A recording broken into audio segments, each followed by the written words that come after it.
ধূমকেতুর বিপক্ষে দারুণ একটা ম্যাচ যে ইনিংস খেলেছেন নুরুল হাসান সোহান। সোহান ভাই, আসলে এই উইকেটে আসলে চেস করে ব্যাটিং করাটা কতখানি ডিফিকাল্ট ছিল এবং যেই পজিশনে আপনার টিম ছিল সেখান থেকে যেভাবে আপনি ম্যাচটা বের করে এনেছেন, কতখানি খুশি আসলে নিজের ব্যাটিংটা নিয়ে? না, অবশ্যই আলহামদুলিল্লাহ টিমের জন্য কন্ট্রিবিউট করতে পেরেছি এবং অবভিয়াসলি আমার কাছে মনে হয় যে ভালো একটা ম্যাচ ছিল, যেহেতু টুর্নামেন্টের ফার্স্ট ম্যাচ। আরও ম্যাচ আছে, অবশ্যই চেষ্টা করবো অ্যাজ এ টিম হিসেবে যাতে আমরা ভালো করতে পারি।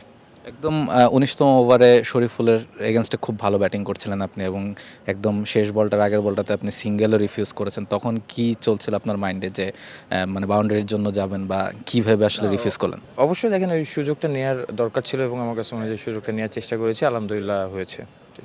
টানা তৃতীয়বার অর্জন করেছে দেশের সেরা সুপার ব্র্যান্ড স্বীকৃতি Bashundhara tissue.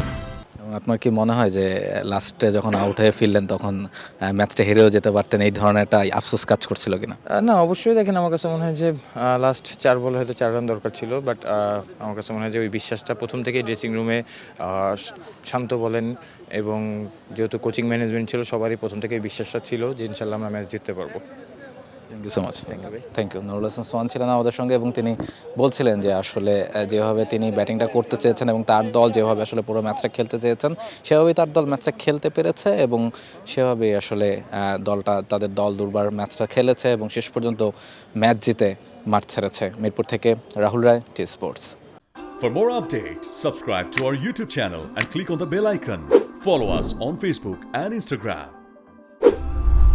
Download T Sports app to enjoy exciting games and highlights. Visit tsports.com.